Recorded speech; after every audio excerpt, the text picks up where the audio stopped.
कामतानाथ की परिक्रमा करना, तो पर्वत का, कामगिर पर्वत का, पहाड़ का दर्शन करते हुए, अवलोकन करते हुए, और अमावस्या के दिन परिक्रमा का विशेष महत्व है।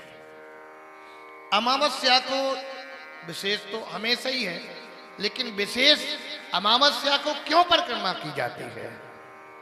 क्योंकि अमावस्या के दिन ही सभी देवी देवता कामतानाथ भगवान की परिक्रमा करने के लिए आए थे, तभी से वो दिन सिद्ध और प्रसिद्ध हो गया। बोलो भक्तवत्सल भगवान की।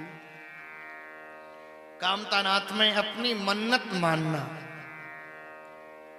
भगवान उसकी पूर्ति करते हैं। मेरे गुरुदेव जब महंत हुए तो बहुत विवाद था।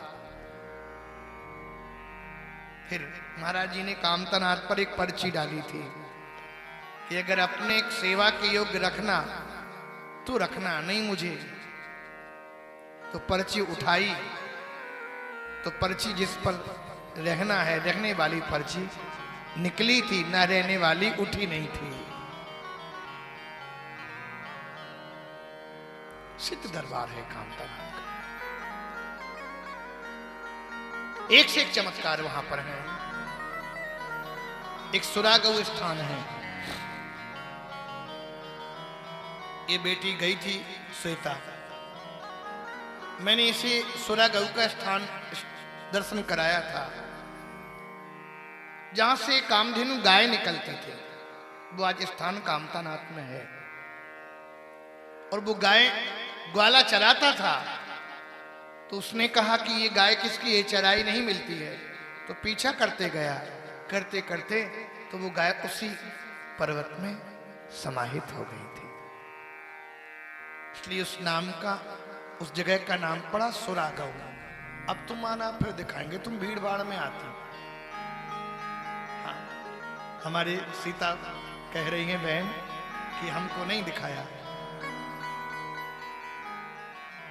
सज्जनों, आज माता रुक्मिणी का स्वभाव भगवान ने परखा, इनके मन में क्या है।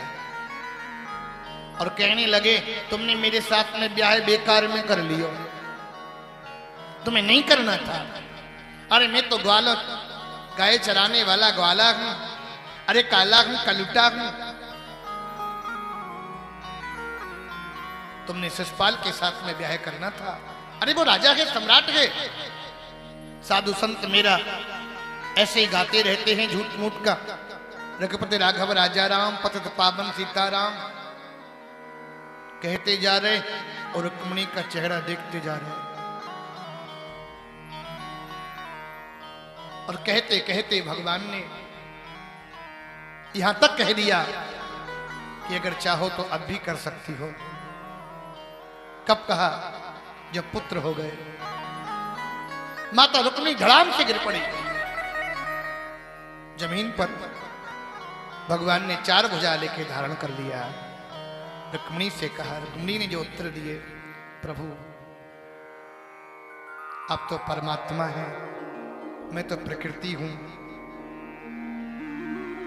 मैं आपके काबिल नहीं थी, पर आपने मेरे को अपना करके बहुत बड़ा उपकार किया। और आप कहते, कोई यशोदानंदन कहता, कोई देवकी नंदन कहता, तो जो भगवान होते वो तो अजन्मा होता है। ये तो आपकी लीला है कि किसको मां कह रहे, किसको भाई कह रहे, किसको पिता कह रहे।